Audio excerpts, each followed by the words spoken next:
Hi everyone, I'm Supriya, creator of Crazy and Happy Parents.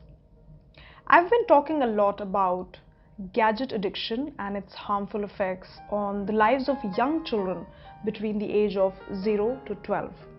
And today I'm going to be talking about how the toy industry and the gadget industry are becoming a business mafia in the lives of our children.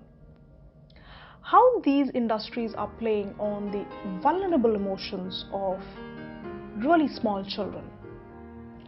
I started handing over mobiles and gadgets to my son when he was around 13 months.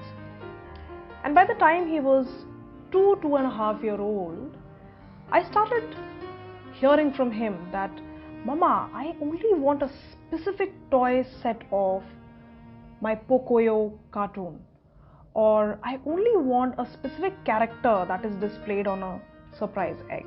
As a mother who was back then obsessed with giving the best to my son, I would jump from one store to the other to bring him that specific toy set. And if you would like to understand more about this obsession that we as parents, we all go through this from time to time, in my previous video, which is called Are You a Treadmill Parent? I'm going to be sharing the link in the description box below for you to probably go and have a look at it. So coming back to what I was talking about, that I was jumping from one toy store to the other. But what I started noticing was that the capacity that my son had to enjoy this specific toy that he really demanded from me over weeks and months was very less. As soon as I bought him this dream toy of his, in a jiffy, probably a day or two, he would be done with this toy completely altogether.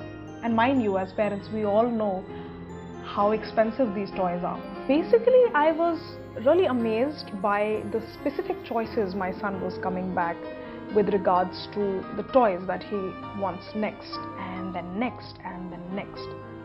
So I started having a close watch on what he's really watching.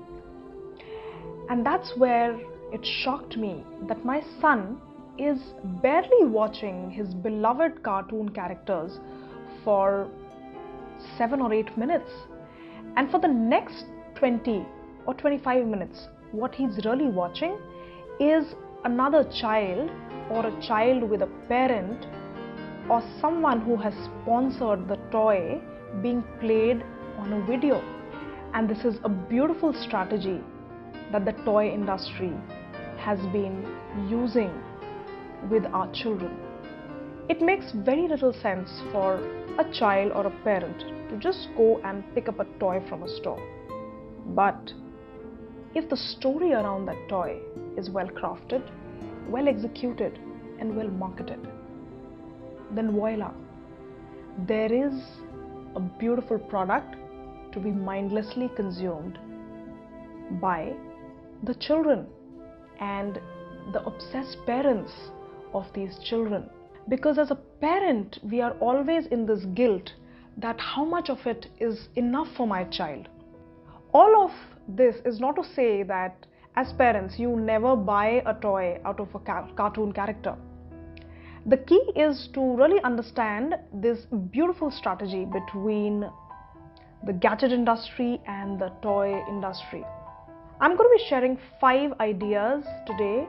I'll not say that they are points or steps, because these are ideas and you could probably add them to what you're already doing, or you could just probably see where this idea works best in what situation. So the idea 1 is to really have a check on your own buying patterns. How you are actually purchasing things and stuffing your own house and your own wardrobe is a very, very loud indication of the buying patterns that your child will start having. Believe me, children at a very, very young age are watching you very closely when you go out with them to shop. So be aware of what and how much do you stuff your own house or your wardrobe for that matter. Idea 2. Take active measures of explaining to your child how harmful and polluting it is to the environment to keep buying mindless character toys. Even if it's a recyclable plastic. Just imagine the amount of waste in terms of packaging is created in order to sell these character toys, these tiny little character toys that our children are so excited about buying. Idea 3 is to keep repeating the idea 2, that is the amount of waste and pollution we are really creating in our planet by endorsing such toys, by purchasing them. And believe me, this saying of how harmful this is, how polluting this is, has to be repeated for us as parents when we start looking at our own buying patterns, and also to our children over years. We cannot just repeat this message once or twice and then just say to ourselves and our children that this is the way it is going to be, so just let it be. Because when habits are created, they are created over years. So what we are looking at it is that you at least repeat this message to yourself and to your children at least 3 or 4 times a day, or at least when they start asking you for this toy again and again. Idea 4. If you have children at home who are between the age of 0 to 6 or even 8, I will really recommend that you do not hand them mobile phones or iPads, because what we are really doing is really giving them the opportunity to just keep on viewing these ads more than what they are really going to learn out of in that time. So if you as a parent is very concerned about that, oh my God, my child will be left behind in terms of some developmental stage, even though that's not true, restrict their screen times on a television so that at least they are not mindlessly changing the cartoon within 2 or 3 minutes of what they are viewing. Idea 5 is to really be mindful of your own screen time habits.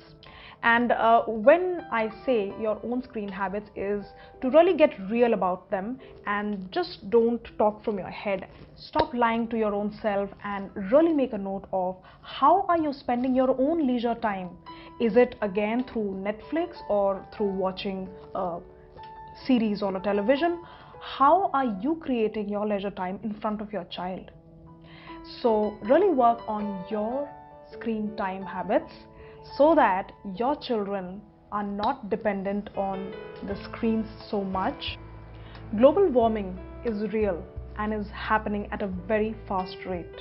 Our children need to know about this rather than being taught 1, 2, 3 or ABCs on gadgets at homes or at schools. They need to really experience their life in the totality and not virtually. I would love to hear your views and ideas about how can we as parents tackle ads being really bombarded on small children.